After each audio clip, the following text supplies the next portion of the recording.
In today's video, I'm going to teach you how to build a parallel coordinates chart. This type of chart is particularly useful for visualizing multivariate data. And today, we're going to make it quick and easy using Tableau, a powerful data visualization tool.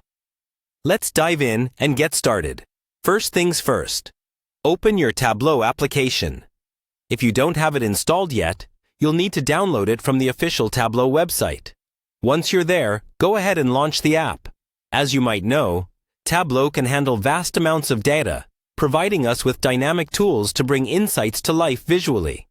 The interface should look familiar to those of you who have used it before, with options to select workbooks, connect to data, and more. Now, let's talk about selecting a workbook. If you're new to Tableau, a workbook is essentially a collection of sheets, dashboards, and stories, allowing you to keep all the elements of your analysis in one place.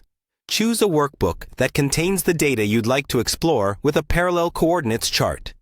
If you haven't created one yet, you can either start a blank workbook and import your data, or choose from any of the sample workbooks if you're just experimenting.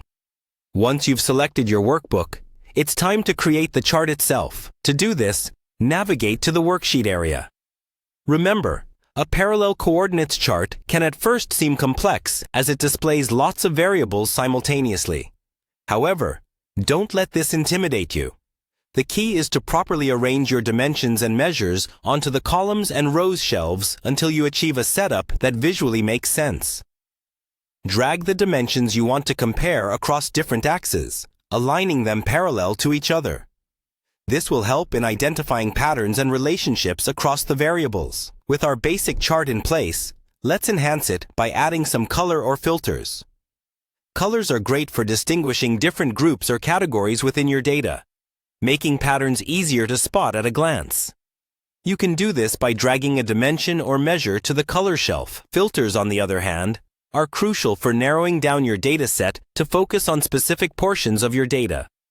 Simply drag the fields you wish to filter onto the filters shelf, allowing you to dynamically control which data points appear on your chart. And there you have it, a robust and insightful parallel coordinates chart built in just a few minutes. Remember, practice makes perfect when it comes to data visualization. So be sure to continue exploring and experimenting with different options in Tableau. Thanks for watching, and happy visualizing!